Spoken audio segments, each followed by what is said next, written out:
selebriti direman 5 hari bermula hari ini bagi membantu siasatan kes rogol seorang wanita pada September tahun lalu. Perintah reman terhadap suspek berusia 25 tahun itu dikeluarkan oleh Timbalan Pendaftar Mahkamah Muhammad Zamir Suhaimi. Seorang lelaki warga Nigeria bertindak kejam apabila sanggup mencampakkan kanak-kanak lelaki berusia 4 tahun dari tingkat 3 sebuah pangsapuri di Wangsa Maju. Dalam kejadian awal pagi Ahad, kanak-kanak tersebut yang juga cucu tirinya maut. Lelaki itu kemudiannya cuba melarikan diri dengan bertindak terjun dari pangsapuri berkenaan namun mengalami kecederaan.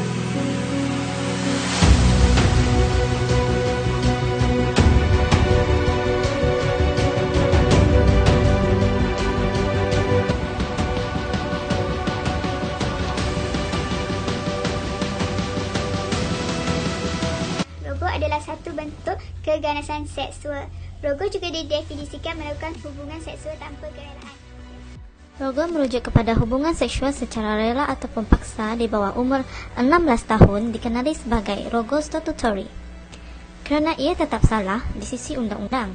Kerana undang-undang menganggap rogol mengambil kesempatan terhadap bangsa.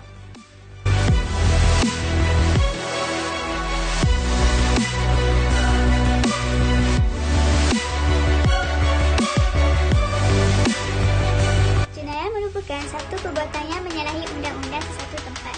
Jenayah juga didefinisikan kesalahan yang dilakukan oleh individu atau berkumpulan dengan niat untuk melakukan kesalahan tersebut. Kesalahan ini boleh diberi hukuman penjara, didenda, didata ataupun dijatuhi hukuman sampai mati sekiranya melakukan kesalahan yang berat. Rogol juga tergolong dalam 24 subkategori kes jenayah. Rogol mempunyai 5 kategori. Yang pertama adalah rogol janji temu ataupun kenalan.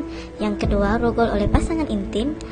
Yang ketiga adalah rogol oleh orang yang tidak dikenali. Yang keempat adalah rogol secara perkumpulan. Yang kelima adalah rogol menggunakan dadah. Punca berlakunya jenayah rogol adalah yang pertama disebabkan kurang didikan agama. Kekurangan nilai keperibadian Islam dalam seseorang akan menyebabkan mereka cenderung untuk melakukan sesuatu yang bertentangan dengan agama. Yang kedua adalah melalui pengaruh media elektronik seperti daripada filem-filem, laman web lucah, gambar-gambar yang menggairahkan yang terdapat di Instagram, Facebook dan sebagainya. Punca ketiga adalah disebabkan hilang sifat kepemanusiaan. Sebagai contoh, kes haruan makan anak. Seorang ayah sepatutnya bertanggungjawab untuk melindungi dan menjaga anak mereka, tetapi yang dilakukan adalah sebaliknya. Punca seterusnya adalah melalui penyakit pedofilia, iaitu minat ataupun keinginan seks terhadap golongan kanak-kanak. Pedofilia ini adalah perasaan ataupun keinginan seks yang kuat sejak daripada kecil lagi sehingga berlakunya kes rogol kerana mereka tidak dapat mengawal nafsu mereka lagi. Kes rogol juga bermula daripada sikap segelintir wanita yang mudah percaya ataupun mudah terpedaya. Sebagai contoh, baru-baru ini kita dikemparkan dengan satu kisah remaja dirogol oleh seorang pendakwa.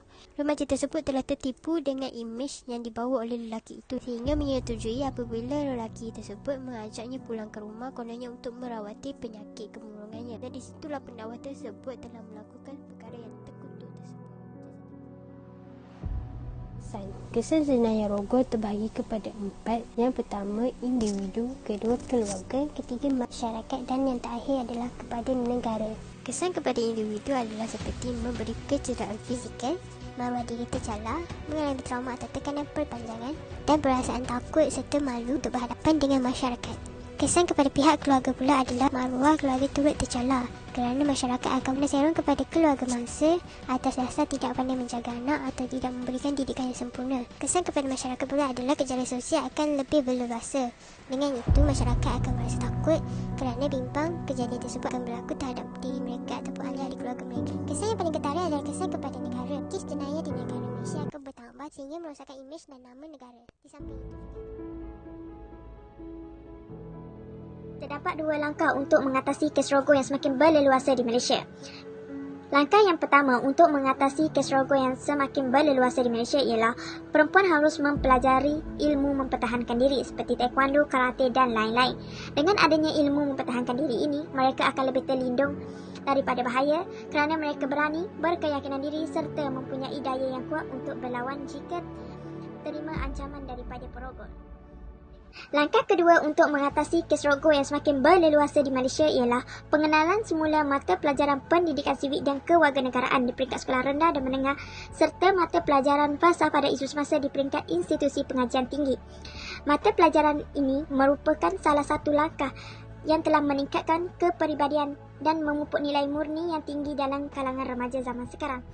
Mata pelajaran ini juga telah memberi pendedahan awal tentang kes rogol.